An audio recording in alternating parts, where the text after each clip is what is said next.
Uh, it's a dustless blasting system, so it can be used residential or right on the work site. You don't have to shut the job down in order to do it. It's not real intrusive like a dry dust blasting service would be. I can do masonry, concrete, asphalt, strip anything that's painted or rusted. Right now, I'm mostly using it in the automotive business, stripping cars, but it's got all types of uses. I'm a new startup business and just trying to get going. Sounds cool.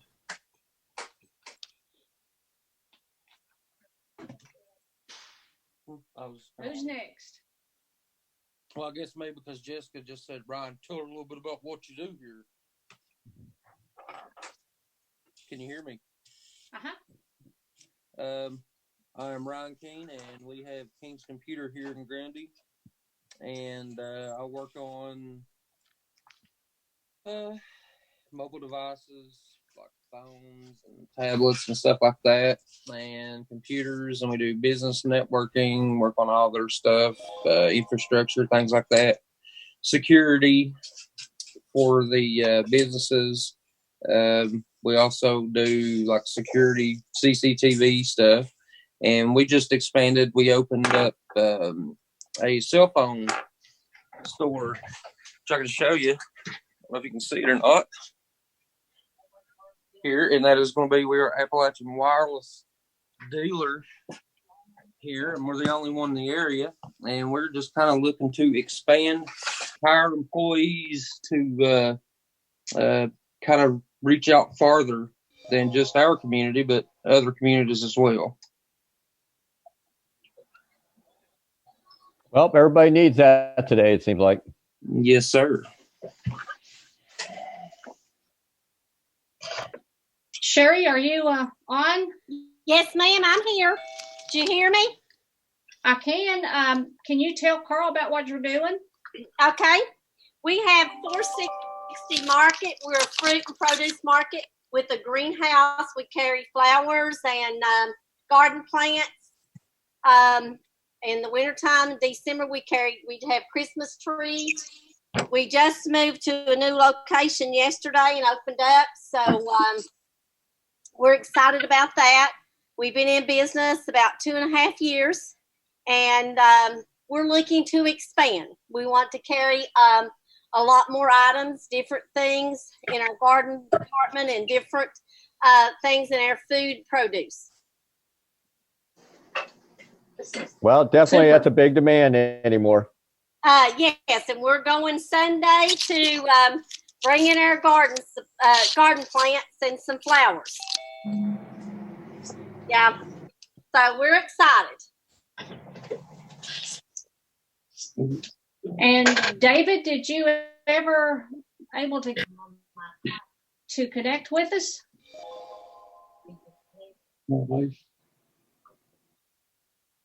David?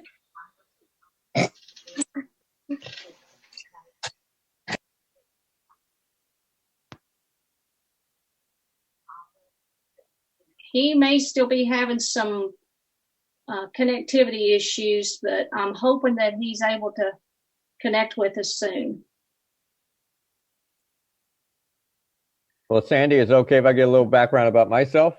Oh, I guess, since you're going to be the speaker tonight. Gosh, okay, fair enough. Okay, fair enough. Anyway, my name's Carl Knoblock. I'm the district director for the Small Business Administration for the Commonwealth of Virginia.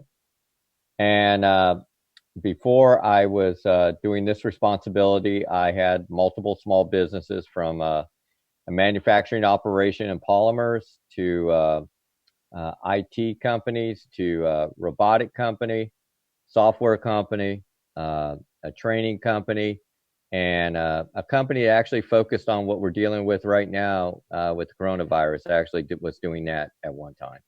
So a variety of businesses that I've run throughout. And like I said, it's my time to give back. So that's what I'm trying to do. Great. Well, I guess we can get started. I can see David is connected. think he's got his phone muted. David? I guess not. Well, Carl, I'm going to turn it over to you. Folks, first of all, we're very lucky to have Carl tonight. He's in great demand right now with all the programs that the SBA is rolling out. So it's very lucky to have him with us this evening. So, Carl, I will let you take it away, and you just tell me when you want to go between slides. Okay, fair enough. Thank you so much, Sandy. Yeah, to kind of tell you, as everybody knows, the coronavirus has been put on our shoulders as an agency, and in fact, I have to leave this call early because I have to get on a Congresswoman Spanberger's town hall, so at 7:30. So it's a high demand right now, time-wise. But anyway, I'm here for you, and please, through this process, don't be afraid to ask questions. I don't need you just to sit there quiet. If you have a question on something, please ask. That's the whole purpose behind that. That's the only way we learn. Anyway, I am the substitute for this. Usually Cindy does this, and she does a fantastic job from Community Capital. But I'm stepping in as a substitute, as I have done in the past, because we've tag teamed together on this. And we're focused on credit reports, credit score, getting the most mileage from credit. I cannot stress this enough that in today's times, this is literally the backbone anymore when you deal with anybody, whether you're trying to get materials from a supplier to trying to get funding from a bank. This is literally how people are looking at you anymore. As I've heard plenty of lenders say when I ask them, with the 5 C's, and I say character, I said, what's character mean to you? And immediately the first words out of their mouth is the credit score. So the character has changed from what it was years ago to now it's the credit score. So just something to be aware of as you move forward through this process. Anyway, we're going to discuss history of credit reporting, valid uses of the credit report, sources, sample credit report, information contained in a credit report, obtaining them, the dispute process, which is really important, and credit scores and how you improve them. The credit report is really a record of not only you as an individual, but as you move forward with your business, it's also going to be a reflection of your business. And the biggest thing that people lose sight of is they kind of say, oh, this bill was late, but I paid it. But they don't realize it's always a hit. If you're not timely, it's a red flag. And people don't truly understand how important it is to be paying on time with your bills and things like that. Anyway, the history of this is really after World War II, when a lot of things changed. I mean, that's when we had our industrial boom, and we basically became truly the world leaders in everything. And that's when we started expanding how we did business versus doing the local handshake. As we grew, we had to find other means of how to actually determine if somebody was supplying me or who was buying from me was credit worthy. Anyway, the big thing is that with this, and you've seen this on social media, television, everything, you can literally give your basic information and within 10 minutes, they can tell you whether they'll give you the loan or not. And it's basically they're running a very quick credit report because your information's out there available to everyone to see anymore because of your purchases and everything. And that's okay. So credit approval, which is a big one, depending on what position you're taking in life, employment could be yes or no because of security risk, underwriting insurance,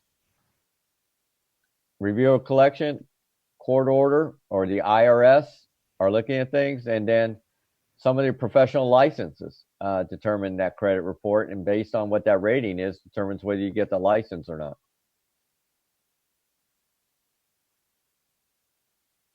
So where do you get the information? You as consumers today, especially in the virtual world we deal in, you have information flying out there every place. We also have the creditors who are always looking, the public records, your consumer statements, and then, heaven forbid, if they're collection accounts.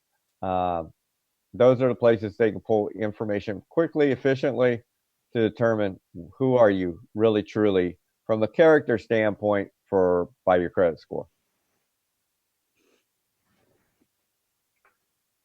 And that big question in the world, I am married, but I have different credit information than my husband. True or false? Anybody can say anything. We have a quiet crowd here, Sandy.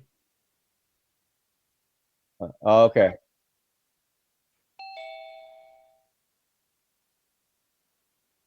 Go ahead and pop to the next slide then, Sandy.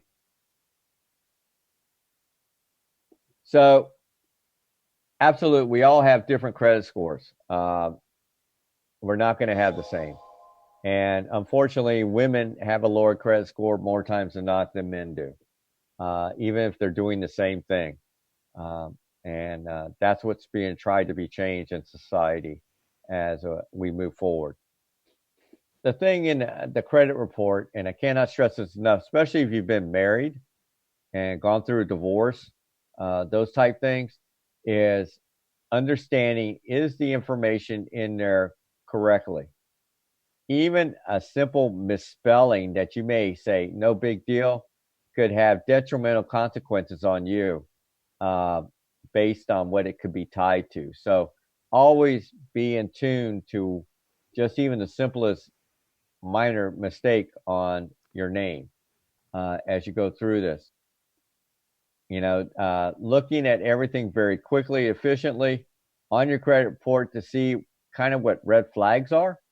And, it gives the alerts and things like that.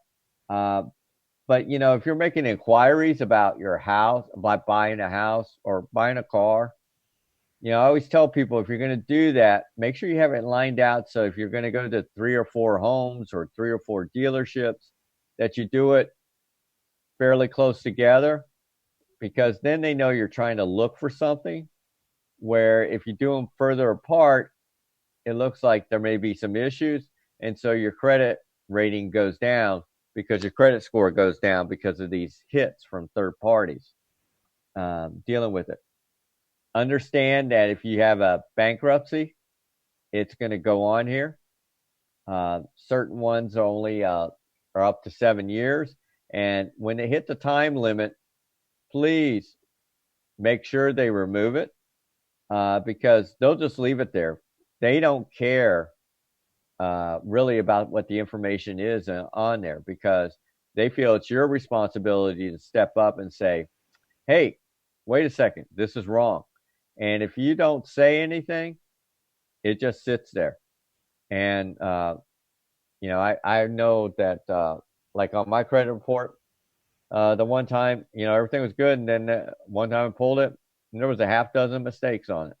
And I said, what changed? And the thing is, we have 3 separate groups that you can get your credit report from, which we'll talk about later. So each one of them can actually have a mistake, and we have to kind of pay attention to that when we sit here and go through the process, identifying things. Looking at your account information, especially the account number, that's really important to make sure it's correct. 1 digit off could mean a lot of potential damage to you with the credit score, especially when you're dealing with like 16-digit numbers. You just kind of say, oh yeah, the last 4 look good, but number 8 may be different from your credit card or whatever. So these are things you kind of have to pay attention to. The thing is that everything. Okay, thanks, Sandy. So we already talked about that, so you can pop that. Yeah, that right there. You can go back one, Sandy. Okay, good. This is really something that you have to pay attention to, because one of the things they're looking at is the stronger your credit, the higher credit they give you. So, if you have really good credit, you'll hear somebody have, I got $50,000 credit limit, because they know they have a really strong credit score. If you have a lower credit score, the number drops and drops and drops. And that's something to always pay attention to, because it kind of tells your strength in buying power. And immediately that number tells anybody, before they even see your credit score, what your strength is through the whole process. So these are things you have to look at. Also, when they look at the payment history, they want to look at it. Are you paying the debt down? Because it's kind of like a working capital loan, where you sit here, you get it, and then you bring it down. You pay, or excuse me, not a working capital, line of credit. With the line of credit, you sit here, you buy something, then you pay it down. That's what you're doing through this whole process. And that's kind of what they look at the credit card. You buy something, are you paying it down, or are you leaving it up there just at the higher end? Because at that point, they start changing things. They can change your credit, what they charge interest rate and things like that. And you have no say so, just on a whim, because they don't like where you're sitting at. So these are things you have to think about when you go through this process and you look at this document. Hopefully all of you have already one time or another pulled your credit report, at least on an annual basis. Go ahead, Sandy. As I said, really pay attention to public record. It's amazing how many pieces of information end up there accidentally. Looks like you did something wrong when actually you didn't do anything, but somebody's information mistakenly got put in your space. The same thing with collection agencies. Those are two areas I tell people to really pay attention to from it. And the inquiries with companies, you pretty much know this one by people who reach out to you who are looking for, you buying a car, getting a credit card at a department store, those type things. They're always looking for that. Go ahead, Sandy. So here's a thing where you opt out, and the whole idea behind this is that we're trying to sit here and get a better identification of these different groups: Equifax, Experian, TransUnion, Innovis, and there's others that are out there. Credit Karma. It's amazing what's out there now, readily available to you to assist. And which one recently got hacked? That paid the price for it, which really hurt them damage-wise.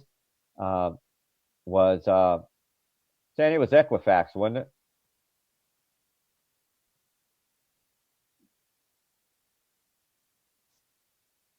Yeah. So they got hacked, and that had an impact on everyone, because everyone's wondering, okay, what's happened to my information? How is this going to cause me problems? And I think almost everybody anymore has been, at one time or another, had their personal information kind of captured and taken someplace else, as they say, into the black market world. So go ahead, Sandy, with the next one.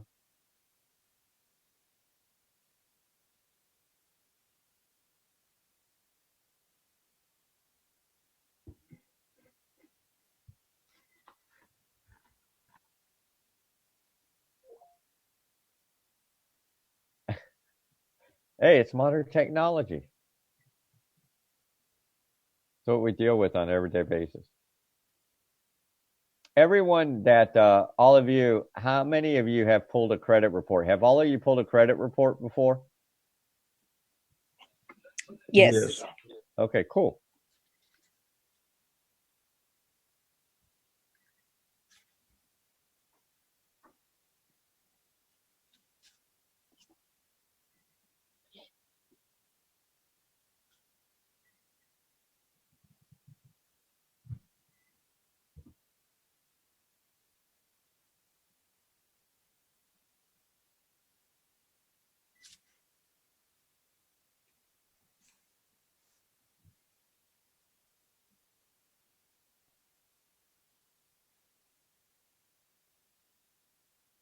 Yeah.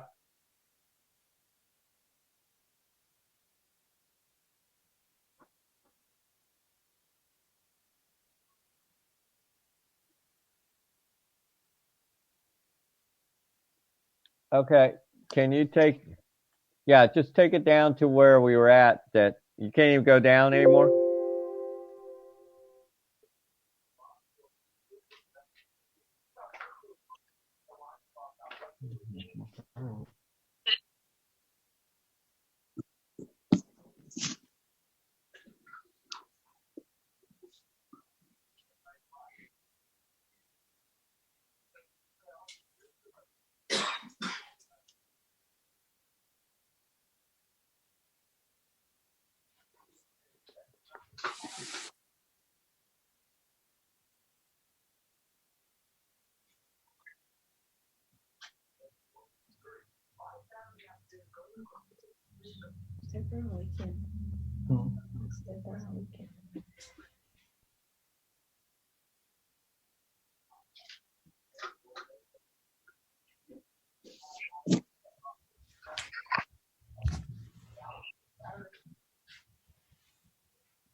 I guess this is a chocolate moment, right, Sandy?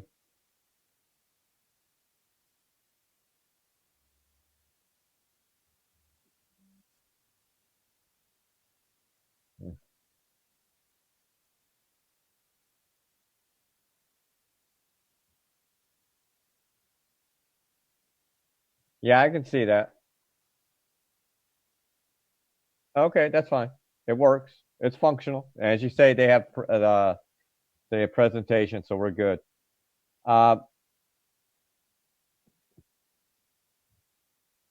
yeah.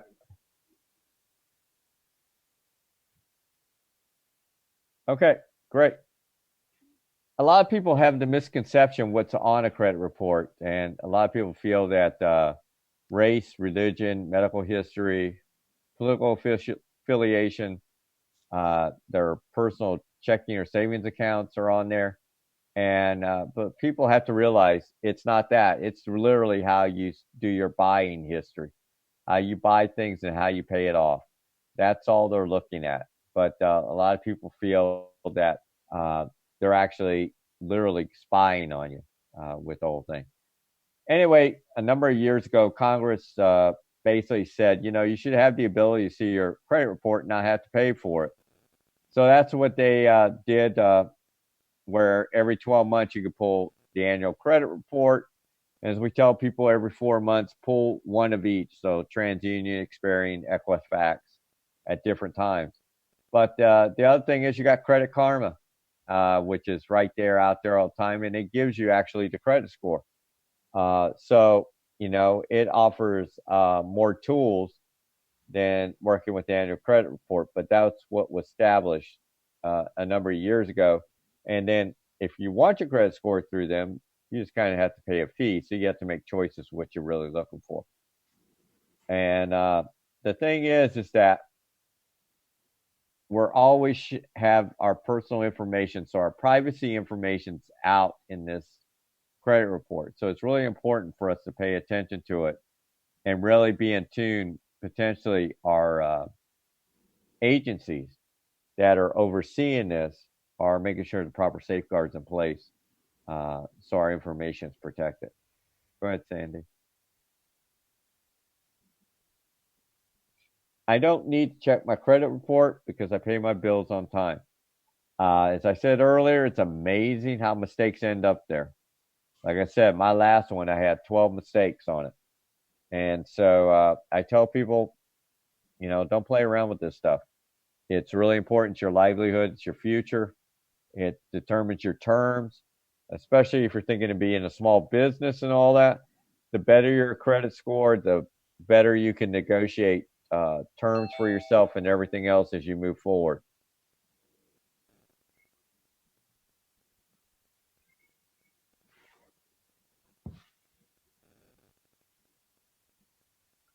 And then the infamous, it's up to the credit agency to verify. No, They've done a very nice job of making that our responsibility and then to challenge them to get it fixed. So don't be afraid to speak up. That's the hardest challenge I have with people is reporting the mistakes on a credit report. They say, well, my score is still good. I said, that's not the issue here. The issue is you need to get it fixed because what happens if other bad information ends up there? You're going to drop even lower. So it's trying to get people to understand how important it is to really pay attention to your information. And if you decide that you're going to dispute something, that's where we come into this whole thing. But the credit score, 3-digit number that credit is used to assess the likelihood that consumers will repay their debts and make payments on time. What's neat about this is that, it's kind of interesting that each one of them has kind of their own unique way how you're scored. And sometimes you'll say, I'm an Equifax fan because they gave me a higher scores versus the other two. And so you kind of lean that way. Then when it starts to dilute out, you say, oh, wait a second. The other ones are giving me better credit score. So you jump back and forth between them. So it's just something to think about as you move forward through this process, to always be paying attention to that kind of stuff. Next slide, Sandy. You can purchase your score when you request the free report or Credit Karma, which we've talked about several times. Does a very good job. I have yet to find anybody that is not happy with Credit Karma. Hopefully, all of you have used Credit Karma, hopefully, and are not dissatisfied with their service as you go through looking at this process.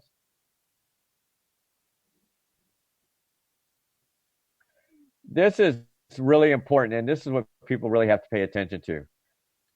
It's about how your score breaks out. So that payment history is the most critical importance of paying it on time. That's 35% of your score. That's huge. When you sit here and say, oh, I just missed a bill. Oh, not a big deal. I paid it late. It's okay, though. These are the things that end up hurting you. And then how much money you owe to the creditors. Once again, they give you a higher credit line, and the idea is to give it to you, but also to pay it down. But if you're one of these that just keeps raising it, this ends up impacting your score quite drastically. Then here we go with the 15%. You want to go back, Sandy? Thanks. Length of credit history. This is really important, and they always talk about new credit cards, or you have this really old credit card that you hardly ever use. I'm going to get rid of it. No, don't get rid of it. Why? Because it's going to cost you. Because it's money that you're throwing away when you throw those credit cards away and say, I don't want them anymore. It's better just to table them. And yes, some credit card companies now, if you don't use it for a certain length of time, they're going to come back to you and say, do you still want this credit card? Because we're getting ready to terminate it. That's what they're doing now to kind of lessen the burden. Well, at that point, you say, oh, yeah, and just go out and buy something simple and then pay it off, but then it keeps it active. And that's the whole thing you're wanting to do, because at the end of the day, this is critical information for you. The amount of new credit, it figures into there, and the types of credit in use, those are factors, but they're minor issues. Like I said, it is the payment history and what you owe are the two biggest things they focus on. And as you can see, that's basically 65% of the pie. So at the end of the day, definitely pay attention to these items as you move forward. Go ahead, Sandy. Okay, you need a score above 700 to get a preferred interest rate. True or false? I'm going to tell you it depends on the lending institution or the potential business that you're buying product from and everything. They'll make that decision. And you just kind of have to sit here and accept. If they sit here and say, oh, you need a score above 720, you need a score above 560, whatever it is, but don't be afraid to ask them, because at the end of the day, it's your money. It's your credit, everything, to keep that score up there. So it's not uncommon to say with lenders, if you're looking for money from a business, 720 is typically the cutoff point. Maybe in really good times, they'll go down to 680, but that's kind of where they stay. So if you're looking for financing. So these are kind of simple things you kind of have to pay attention to. Say, what's that score and what will it get me interest rate wise? Because if I got a greater score, I get a better interest rate. At a lower score, I got a higher interest rate. Well, how am I supposed to make money if I got to pay all this interest? So these are things people have to think about as they move forward with all this. Next one, Sandy. Okay, to prove it, number one thing, credit report's accurate. If you do that, it's amazing how your points will jump if everything's correct on that. The bills in on time, paid on time, decrease the credit on your credit cards, keeping them low, especially if you're in a area that's tourism, you like to enjoy things and those type things, because at the end of the day, something just popped on my screen. Sorry about that. At the end of the day, that's what we're trying to look at when we're trying to reduce the balance on these credit cards, because it gives you more flexibility to get more opportunities. And one of the big enticements now for a lot of these credit cards, they say earn points or you earn cash for the end of the year. These are enticements, but what they're enticements for is to get you actually more in debt. So you have to think really hard, is this what I really want in the long run? So these are things to think about, especially when you're a small business. Lots of times, a lot of small businesses, when they start out, they use credit cards, and that's what they focus on. So think real hard when you're making those decisions with your business. Oh, I'll just use my credit card and pay it back. Well, if you're paying it all back, great. But if you're only paying portions, it will add up. You'll never get ahead. So keep that in mind as you move forward. And here we go. What's the score? How long is it a consumer owe borrowed money? Until they pay, settle, or are bankrupt. That's how they approach this. So here's on the website, they can keep, as we call it, bad information, like your bankruptcy and things. 7 years, 7.5 years. Well, if you're not paying attention to it on a regular basis, that's a red flag. And if it's a mistake, man, that's just really detrimental. That's why it's so important for you to take the look in which all of you said you have. So that's great. And here, this is kind of fascinating. In Virginia, they can pursue you for up to 20 years. Tennessee, only 10. And that's what we talk about. Each state has its own unique qualities that you have to pay attention to if you venture into other states. Summary. Good credit is a valuable asset. It's a measure of your character by lenders today. Review the credit card report regularly. Please address the areas promptly and keep a copy for yourself. Keep credit cards balanced and low. Pay bills on time every month, and build and protect your good credit. And at all costs, try to protect it, because it is literally, in today's world, what the business decisions are made on basically on what your score is as you look through this whole process. And I think that's it for that, Sandy. So are there any questions?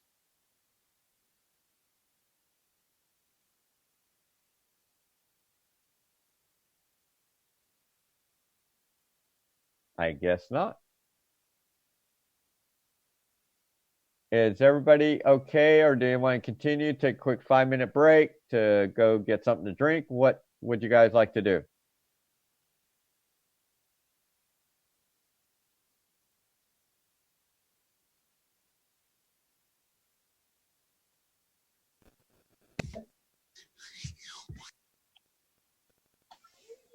I'm okay to continue on. Okay. Same here. I'm okay to continue. Okay. Then we'll pop over to the next thing.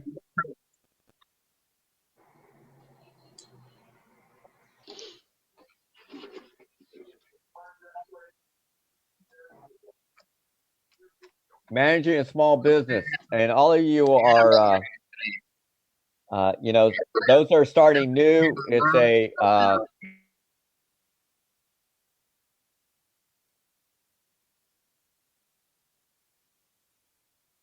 you hadn't had to do before.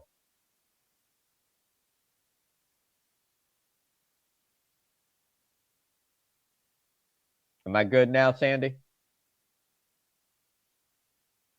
Okay. Okay. Okay, great. Yeah, it looks like it, so I'm all right. Anyway, the thing I tell people that manage a business, having managed businesses with up to 50 employees, uh, the thing is that they are your greatest asset, but they are also your greatest challenge. And that's something we'll talk more about as we move forward with this. Go ahead, Sandy. So this is really important because those of you that are starting out new, you're kind of like the one person operation. And why I always tell people these are the three qualities you need to kind of really make business successful. I need a creative thinker. I need somebody who comes up with the ideas. And then I need that risk taker, the person that's willing to take the risk. And then a manager, somebody to run the day-to-day operations. And why do I tell people these three things? Because if you're one of these really creative people, you struggle most of the time to get your anything moving forward because your ideas are always changing because you just have this really creative mind. So you see things differently each day, each minute, literally. And that is really critical because that means you got to find somebody that can kind of help support you and help move you forward. So to kind of say, okay, we can really open this business and make it successful. So I need that risk taker, that person that's willing to jump in there and say, we can make this happen. And I tell people, like for me, my strength is risk. I have no fear. I've started businesses I knew nothing about and made them successful.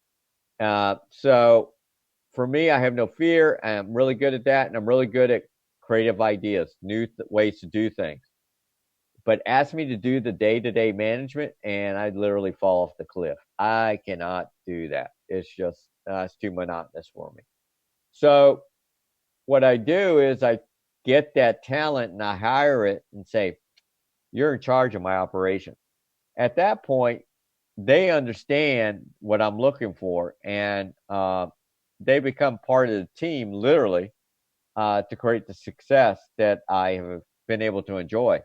And what I also tell people is lots of time when people say risk, they say that's the entrepreneur. Well, yeah, it is. But if you're a manager and that's your really strength, then in reality, you should start a franchise because the model's already been developed and all you have to do is manage it. So it just flows naturally for you, being that leader as a manager in your mindset and that. So please understand that as you go with this. Okay, Sandy.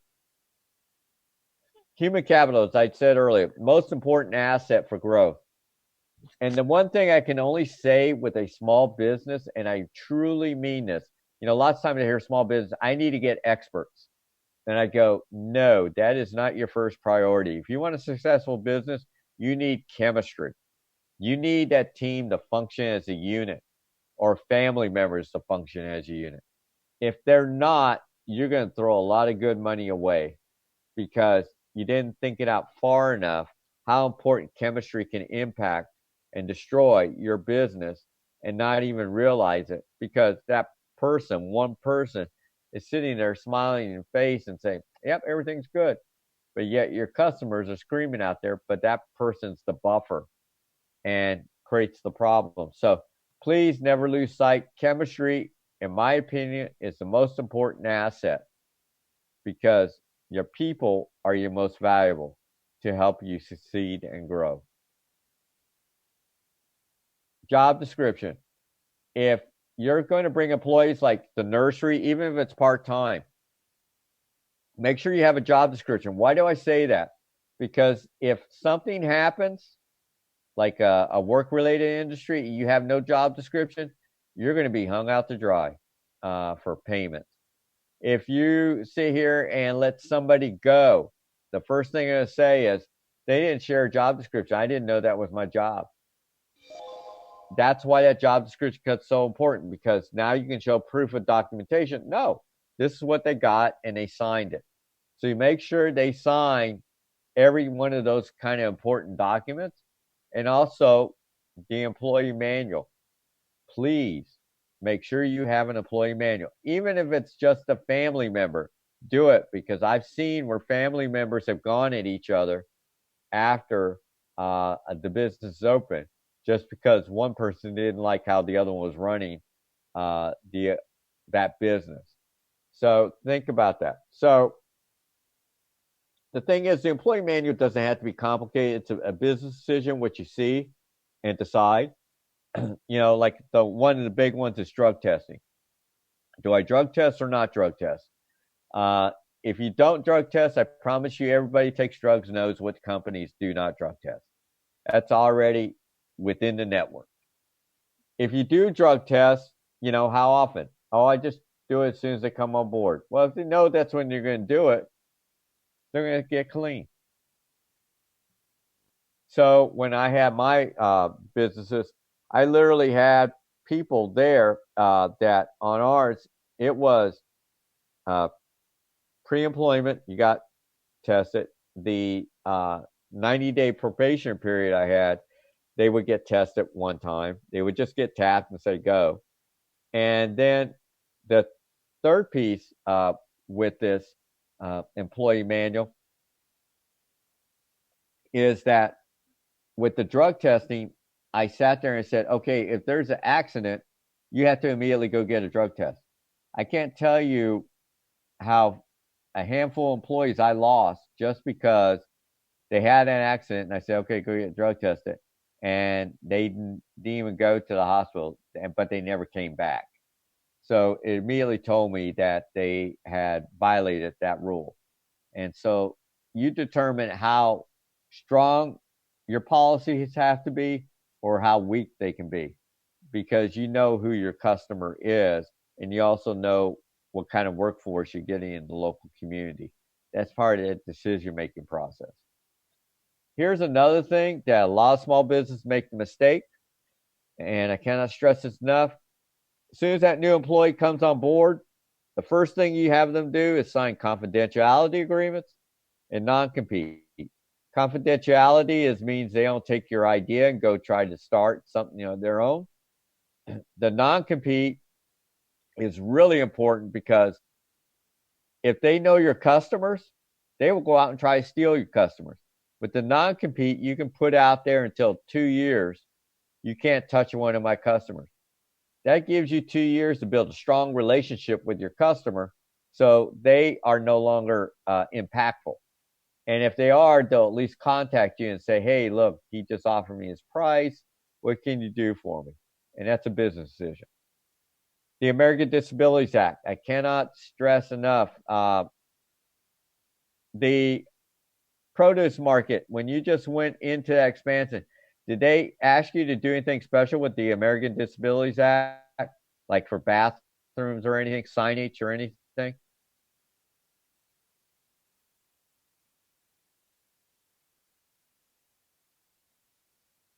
Okay, I'll assume silence with that.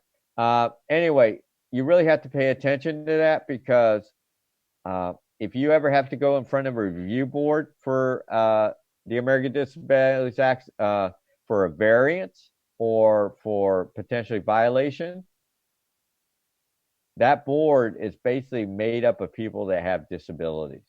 And I had to do that in my company because I challenged it, because in my manufacturing operation, they actually have more ADA bathrooms than I had regular bathrooms. And I said, what? And they said, oh, no, you got this person working here, this person working here. And I'm going, no, a person with disability cannot work here because of what we do. And so I had to justify it and get that across to them through the whole point that these are things we have to put in place to make sure we protect the employee, even though they have a disability. We're not trying to shortchange them, but they have a disability that they could get hurt as you look at this. And then anything related to ocean and EPA, that's okay. All right. As we said earlier, hiring good talent. It's not the best talent. It's not the expert. Experts you can teach and get them up to knowledge that you want. The biggest thing is chemistry. Chemistry. Can they actually understand the chemistry of the workforce and how we have to work together to create success and growth? And things I always pay attention with companies is, do you have high turnover rates? If you do, that's typically a reflection of the operation and how management's working things in that. So those are things we kind of pay attention to. What's your policy? Because you're running lean. If I get sick, who covers? These are little things you have to think about when somebody calls out sick. What do I do? What's my contingency? You don't want to shut your doors because that's lost revenue. And then training, you have your education on the job training checklist.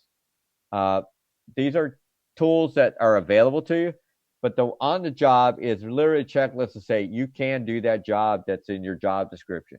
Here's my evidence. The supervisor signed off on all these to prove fact. And those are things that we sometimes don't pay enough attention to. We just say, here's the job description, but really you should have a checklist so you can check off and sign it and say, on this date, he showed proficiency in whatever, as you look at this. Next slide. This is just a recommendation with your human capital program. I always tell people evaluate annually for new requirements. And if you're trying to hire a contracting officer or a contract person for HR issues in that, unless you got official problems that you have to think about, this is where you're going to change your policies to make them better. At the end of the day, with the contract HC manager, I always tell people at 50 employees, that's when you look to contract out some of the services. And then when you're up to 100 employees, that's when you really look hard at potentially hiring a full-time human capital manager to assist you through the process. Go ahead, Sandy. Insurance, we all know that's required. And I cannot stress enough that no matter how bad times are, make sure you pay the unemployment, you pay your workman's comp, you pay your payroll taxes. Some states it's disability, but the payroll taxes is the backbone. If you forget about that, there's no mercy on you.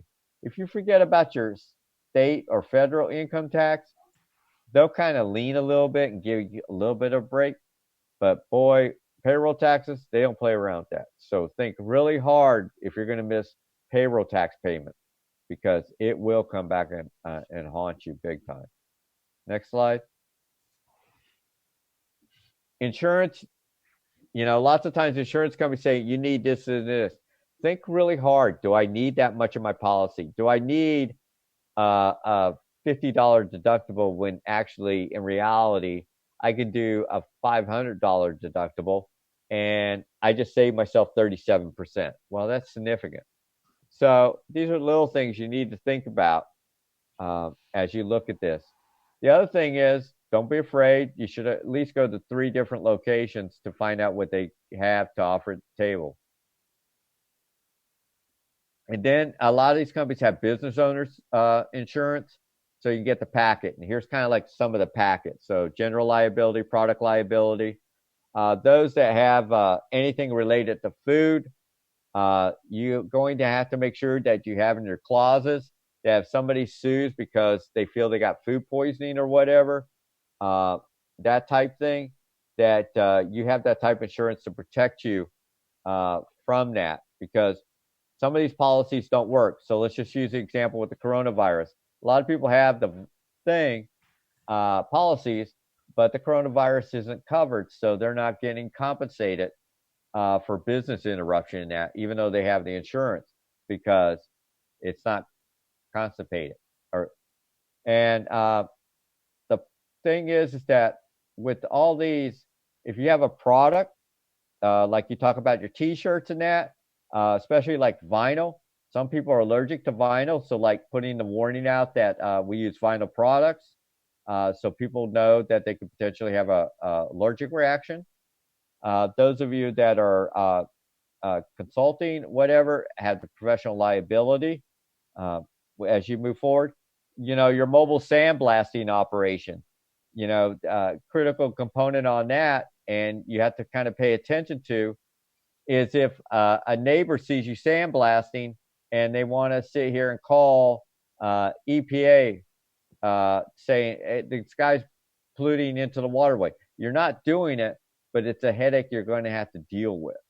And so it's a way to kind of, how do I protect myself from these things as people see me doing something and they may not like it. So what they do is they call the authorities, and then you're in there trying to defend everything as you go through this process. So each one of you got to really think about that in your business. The one thing I will say is if you have computers and that's how you're doing your business, you better have a cybersecurity program. I cannot stress this enough. This is becoming a big issue. There are cybersecurity insurance policies, but I'm going to tell you they're very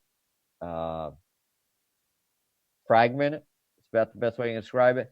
You really have to read the fine print to know what they're actually covering. A lot of companies have bought cybersecurity insurance, and then things have either hacked or somebody internally did something, those type things, and they thought their insurance covered it, and they said, nope, right here in the clause it says it doesn't. So please read those cybersecurity policies because they're very different. Flood insurance, that's mandated if you're in a floodplain.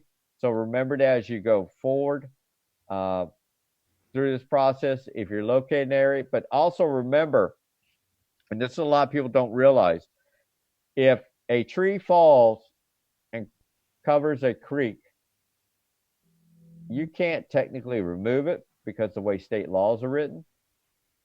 But then a rain event happens, and then it's a heavy rain event, and junk hits against that tree and starts to build up, and then it gets blocked. The water can't flow through anymore, or it trickles through. That water backs up. All of a sudden, your property is flooded. Now, it should have never flooded, but it did. Why is that? Because the tree caused the flood. Does your insurance cover that? Regular insurance? No, because the flood caused the problem. To give you an example, I was helping with Hurricane Katrina, and I had a guy who had hurricane insurance and flood insurance. And literally his house, the only thing that was left was the foundation. And so he was trying to collect, and two insurance companies were arguing over the whole thing. And I'm thinking, this guy pays you guys, and you're arguing who's going to pay for what? And so I looked at him and I said to the owner, I said, do you have pictures of which that place looked? They said, yeah. So he gave me the pictures, give me the estimated cost. And then I just went to the insurance company and said, okay, second floor is for the person that had the hurricane insurance. The first floor is for the person that had the flood. I said, end of story, move on. And sometimes that's what you got to do with these insurance companies, to let them know that you're in charge of what's happening to you, and them trying to say, oh no, this is all we're going to do for you. No, hold on a second. Here in my policy, it states, and don't be afraid to bring that up, because right now with the coronavirus, if the governor had come out and said it a different way, those that had business interruption insurance could have got paid by the insurance company. But because the way he stated it, they can't. And so that's what I'm talking about. Words can be very powerful through this. Life on owner, this typically happens like if you're going for financing and you don't have enough equity or collateral available in that, the company may say you need to take a life insurance policy out to cover the payment of the loan. So if the loan's $100,000, I need you to have $100,000 life insurance policy to make sure that if you happen to pass away, because you are the expert in this facility, there's nobody to replace you. I want to make sure that I can get paid back in return. Go ahead, Sandy. Once again, evaluate. It's always evaluate. And here, for all those policies, you evaluate it every year because you've either grown or shrunk, one or the other, and you have to make business decisions on what you're going to spend money on. That's what it comes down to at the end of the day. You know, my whole job is to try to stay in business so I can make money, so I can take care of the community and family members and all that. Next one. The business curve. And you see I have it broken in three things: your business, industry, and global.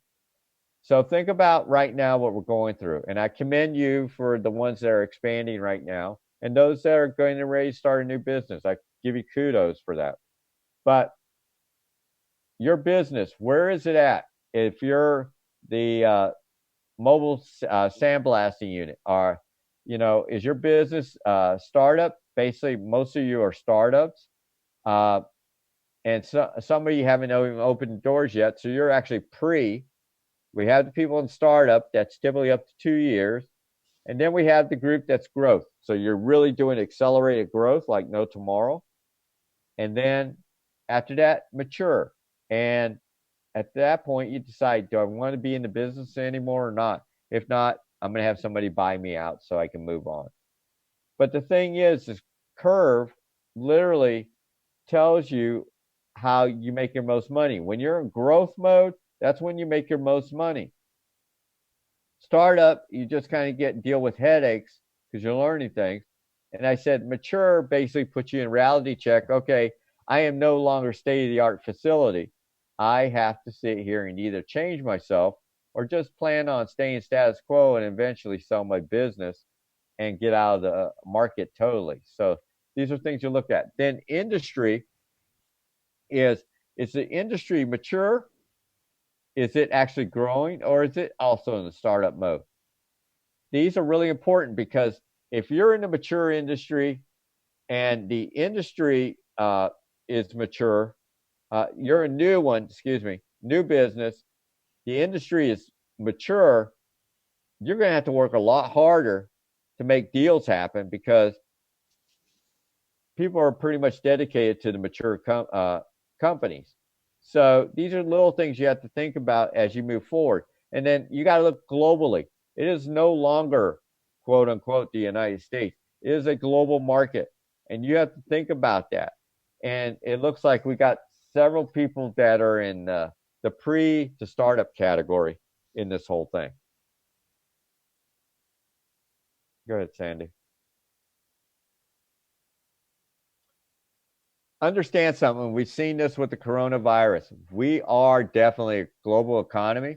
So wherever something's happening across the world, it's also impacting us. The gentleman does this sandblasting. Do you know where your sand is mined from?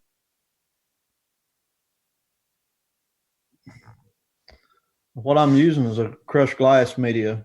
Okay, you're using crushed glass? Yeah. Okay, so from a recycle facility? Yes, it's recycled bottled glass. Okay, so do you use that as part of your marketing?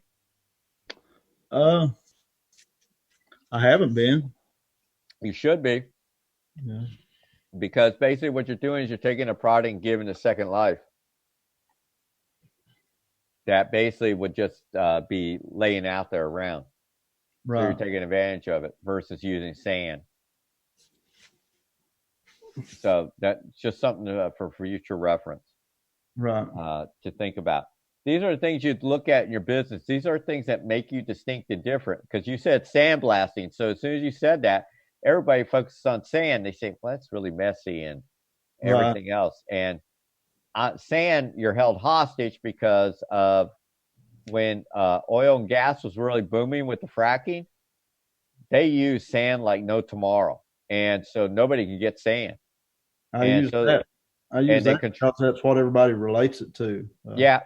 And so with you going to glass or walnut shells, whatever it may be, that's showing creativity to make sure you're not held hostage by a market that's technically controlled by the oil and gas industry.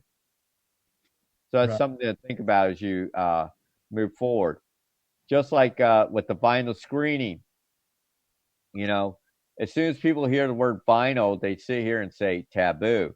So are you the vinyl screening, are you selling your shirts on the web? Just on Facebook. Okay, it's Facebook. So anybody can buy it within the United States and globally? Yes. Okay. So if a shirt goes to California, what do you do with it? Well, I have to ship it. Yeah, but do you know that vinyl's on the Prop 65 for them?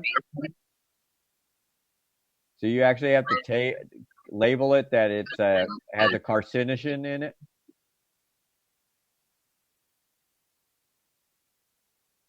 These are things to think about when you're doing something that's global or outside your area. You have to understand the states and potentially requirements that you may have to have readily comply with that you don't have to do locally. And California is a tough state to deal with because almost everything falls in that category of potential carcinogen. So with it, the bakery, do you have gluten and gluten-free? I do. Okay. And do you cook them in different areas, or how do you wash, or do you use the same pan but you just wash it?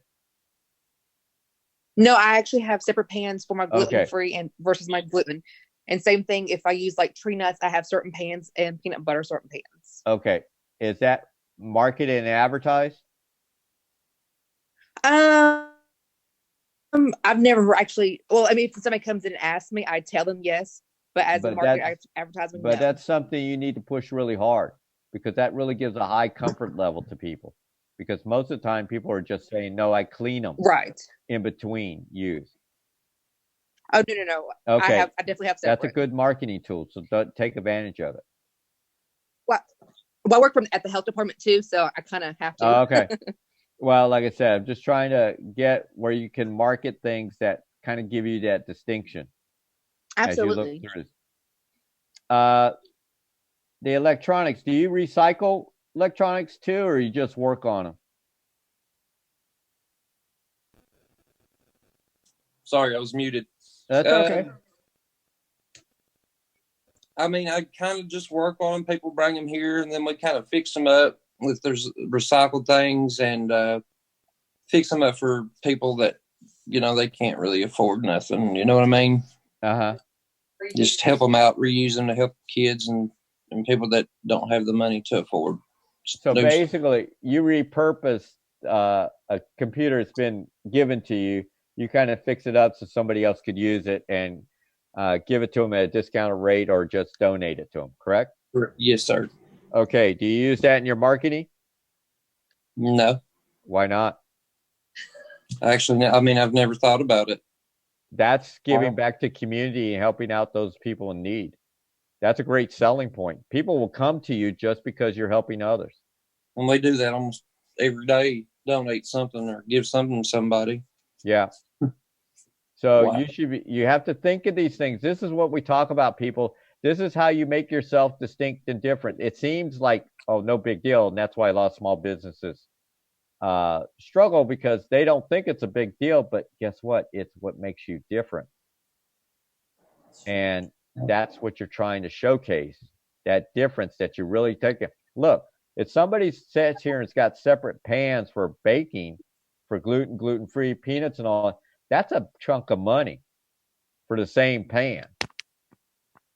And so I'm willing to pay extra money for that piece of food because I know what that person's doing. And if I'm donating electronics and I know it's being donated, I can charge a little higher price because I know this company's actually helping other people that typically they're not going to get paid for that. And it's a cost because somebody has to work on it. These are all things you look at when you're dealing with your glass, with the mobile blasting. Same thing. In the produce market, is yours organic, local thought process? How do you handle yours? We buy when it's garden time. We will buy from local, and we advertise it as local, especially corn and some beans and things that we will say local. Right. We don't have any organic. Okay. But we do buy local. And it's fine because the organic definition's so wide. It's really not organic anyway if you use USDA's definition. Right. The thing I was curious about on the produce market, do you do your own composting or anything like that? No, we don't. We haven't. Okay. We give like Ryan says, we give a lot away. We have a guy that came through that has hogs, and so we do save if people will come in and say, I'd like to have, what do you do if your stuff, it goes bad? Then where we have the cooler, we can keep it in the cooler, and we give it away. If we have things that, like tomatoes will have a spot on them, we'll put them on the counter and cut the price. Or bananas, they'll turn on you fast. And we just put them out there. And when customers come in, we'll say, hey, we can't sell this, but we'll give this to you today. And we try to give it away. If it gets to the point, produce goes quickly, then fruit. We give it to customers as they come in. We usually have a box or a basket, and we give it away. Okay. And how do you cover that cost? So it's just the law. So I try to keep it down as best as I can,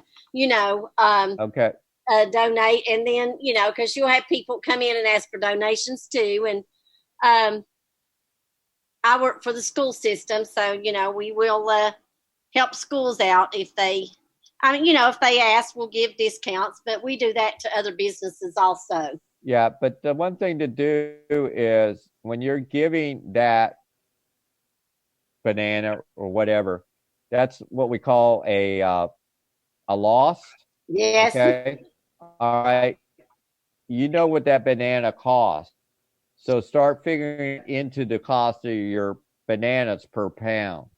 So if you have, just say 10% loss, you know what your bananas cost. You put that back into the cost of banana. So that way you're always recovering your bad banana. Now we haven't done that. But I'm just telling you, that's how you sit here and make money from it, because it's good that you do that. But at the end of the day, we still want to make.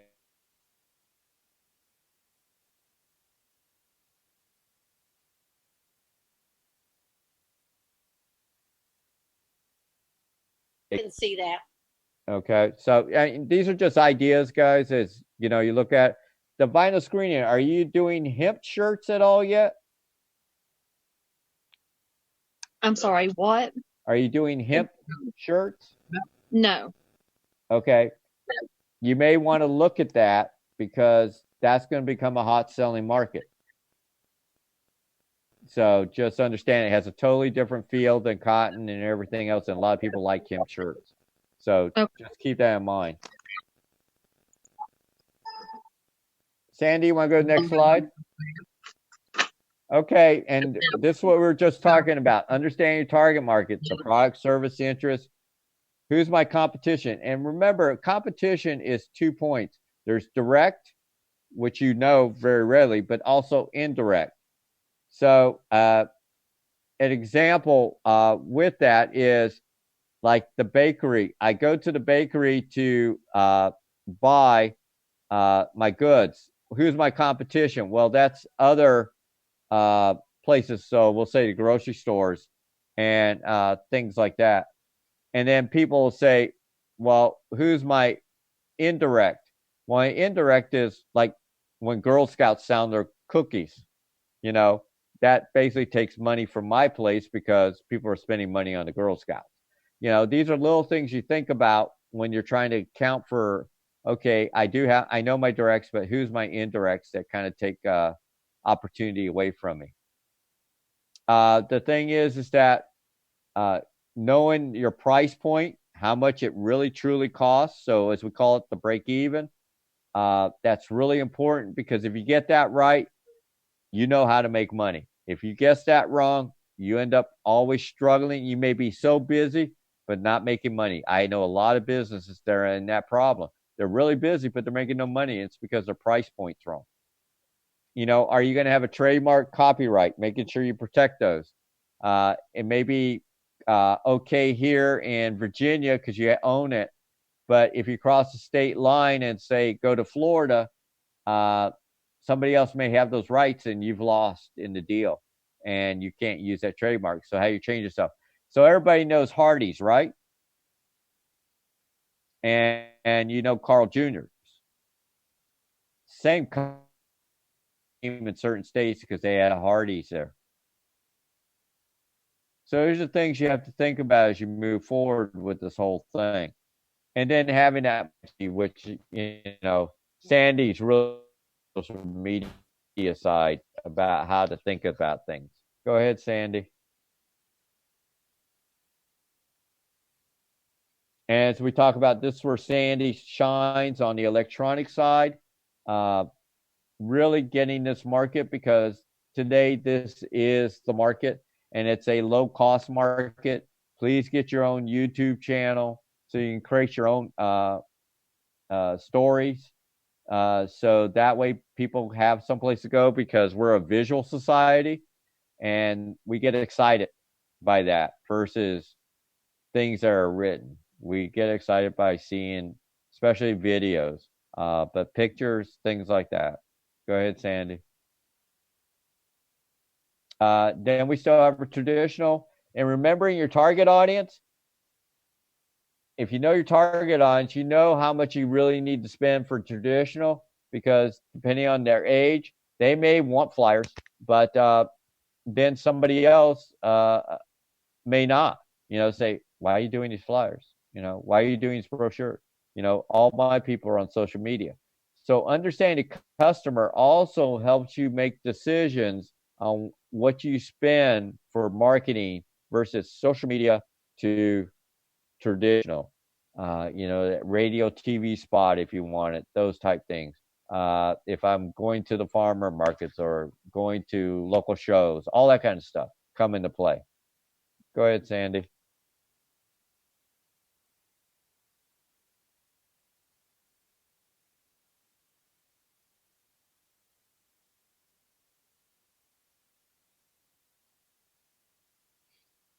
And then sales, please, and Sandy's really good at this, teaching the Google Analytics and things like that.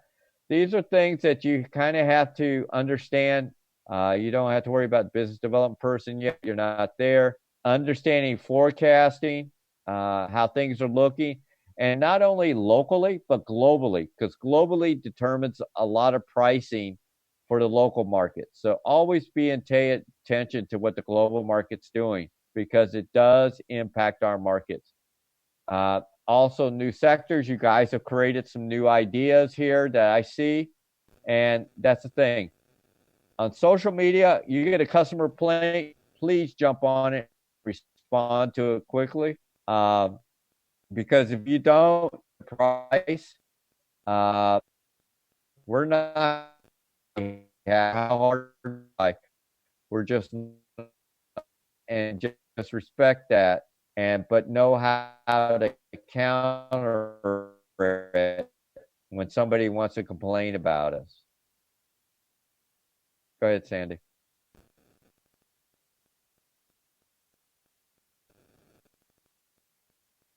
And once again, I tell people the top one's the most important thing. Look at your customers. Who are your most profitable? Who are your least profitable? Why do I do that?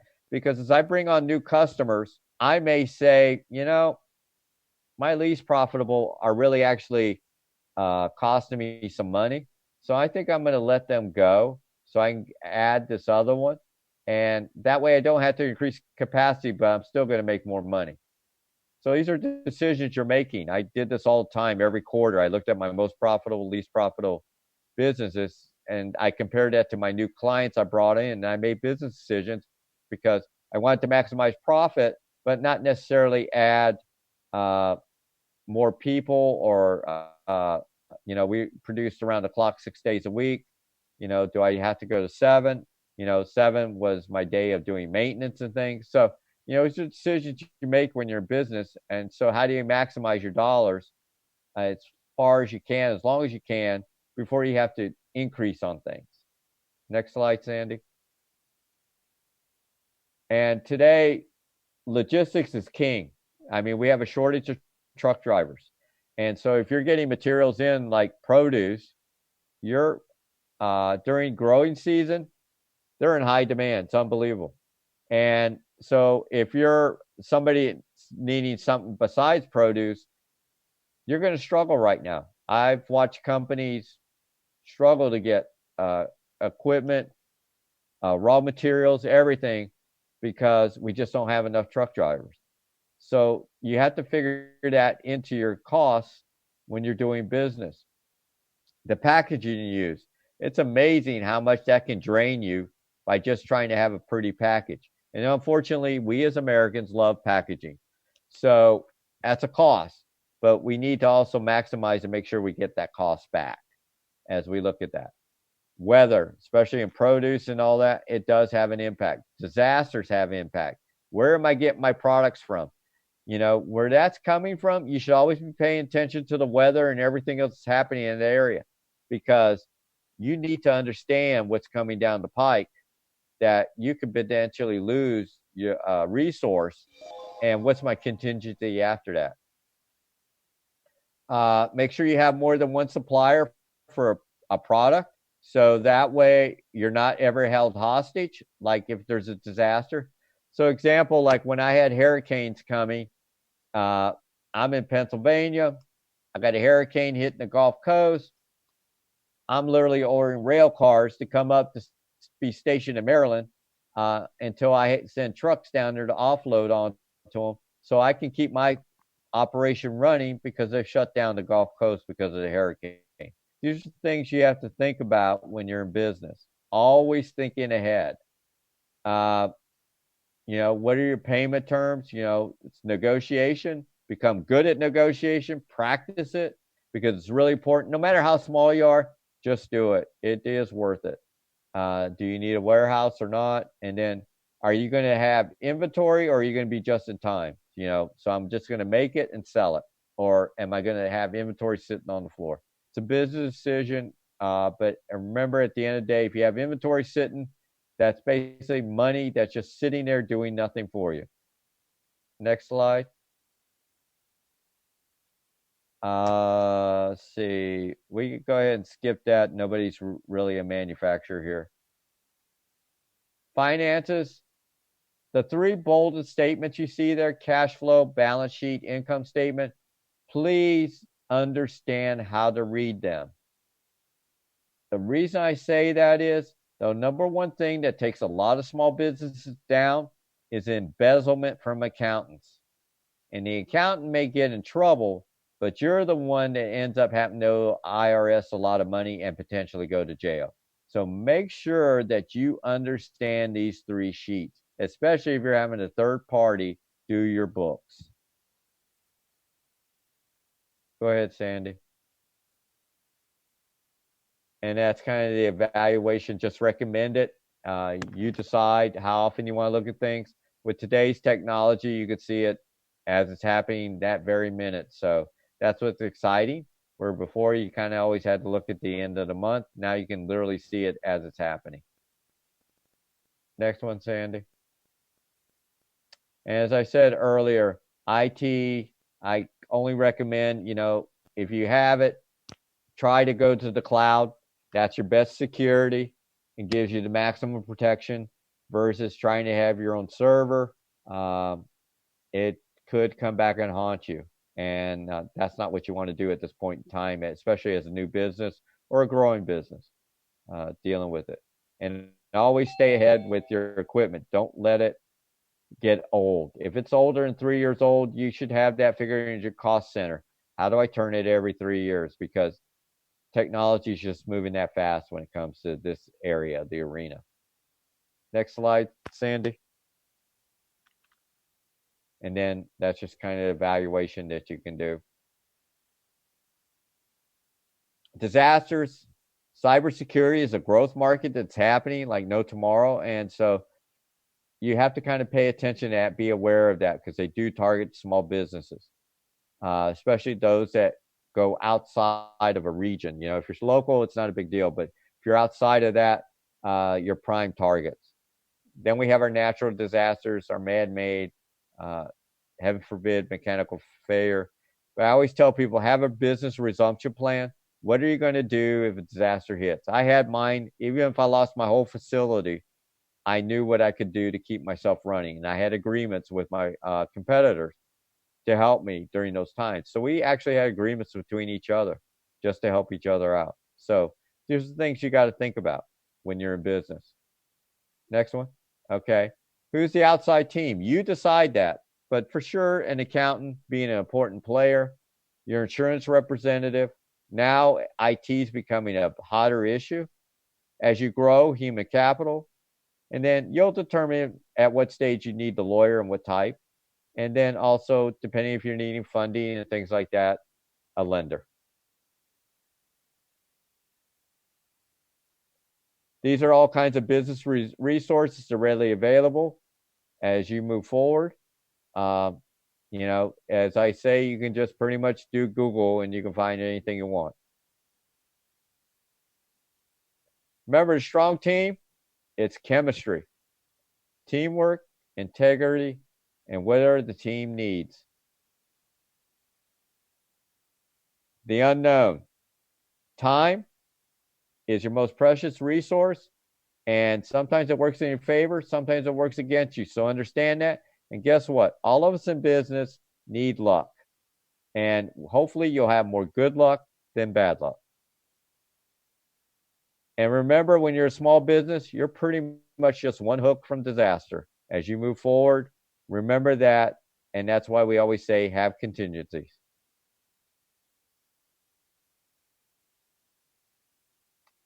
And that's it, guys. Who has questions? Anyone? What do you know about this new? It's supposed to come out tomorrow.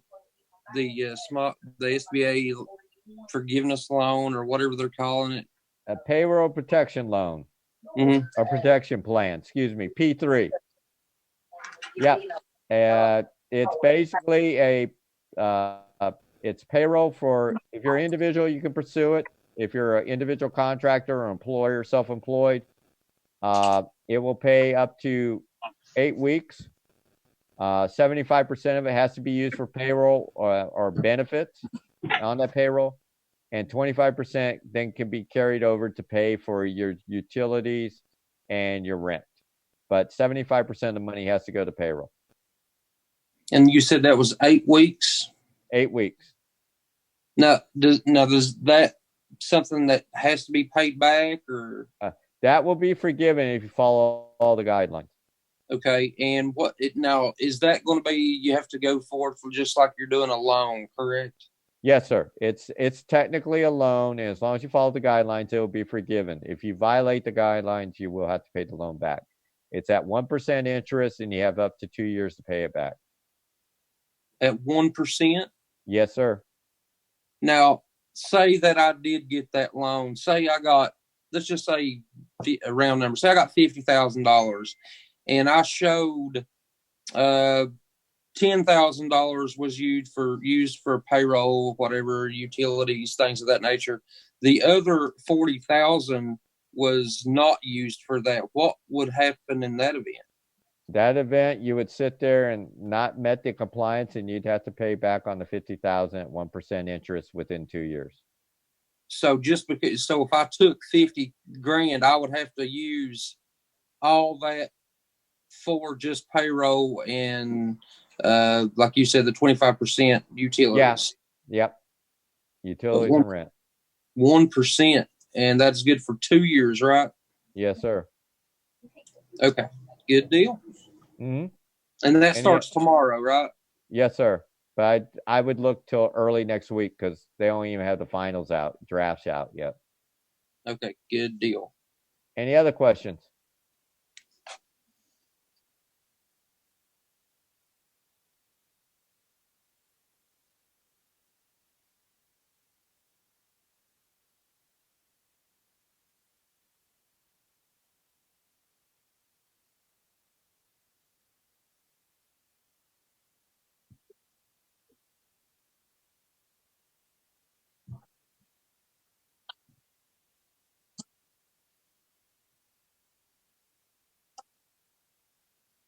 I actually did today. We have got two different banks that we work with, with our business, and the main bank branch, the main bank that we deal with, actually does do the SBA loans, and the other one don't. And that's New People's Bank here, local in Grundy. If anybody else on here needs to contact them, and TruePoint is not. Yeah. Hey, Sandy, I have to jump off because I have to jump on the congressional one and do that town hall. Yeah. Yeah, literally.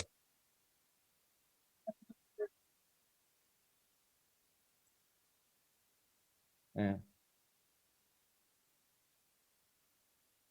Yeah, and guys, if you need me, Sandy has my contact information, so happy to talk to you anytime to try to assist you in any way. So please understand that.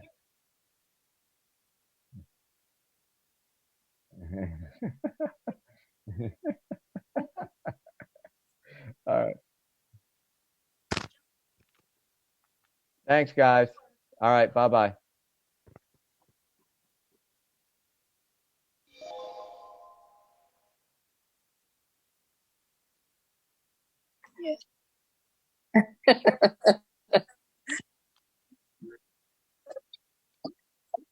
I thought it went great, Sandy. But I'm used to it. We do them all the time at work. So, yes, hours. Mine too. Yeah.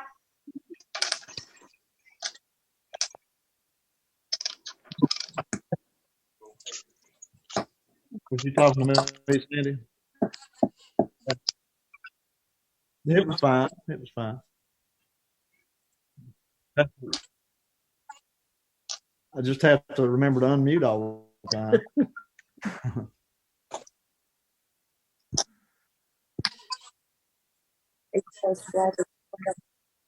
Order another one with 2 digits. Where's that box from the other?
Don't matter to me. Can you do them live like this?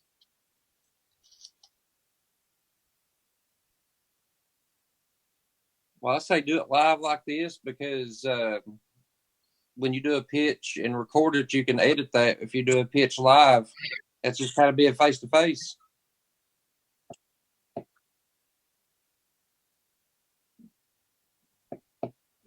Now, I plan to do planned to do a slideshow. Like, how would would I send that to you and you do it like we did tonight? Or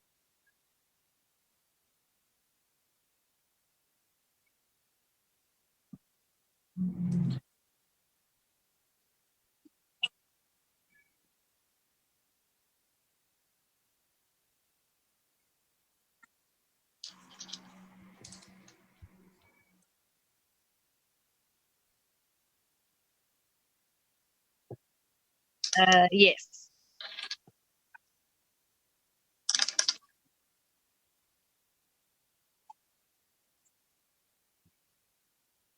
Okay.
We never noticed. I will check Sandy at work or whatever, but my laptop that I have here, it doesn't have a camera. Like I can see you all, but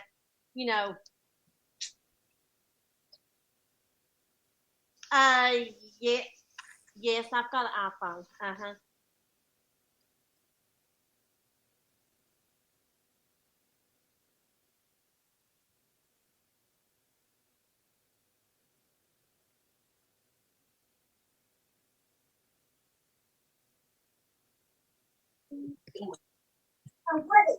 That's what I'm using. Sherry's my iPhone. Are you? Okay. Then I've got my laptop and it doesn't have a camera. So, okay.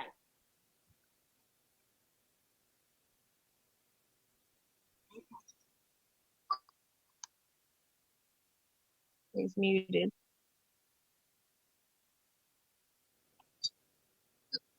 Yeah, I'm good. That's what y'all want to do.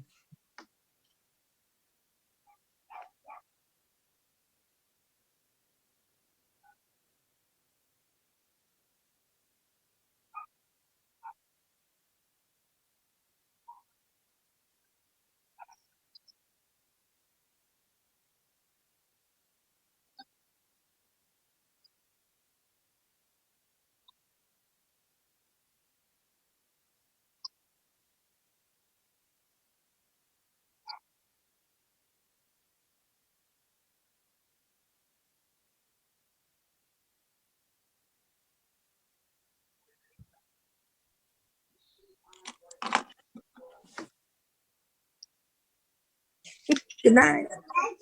Hi. Bye. Bye.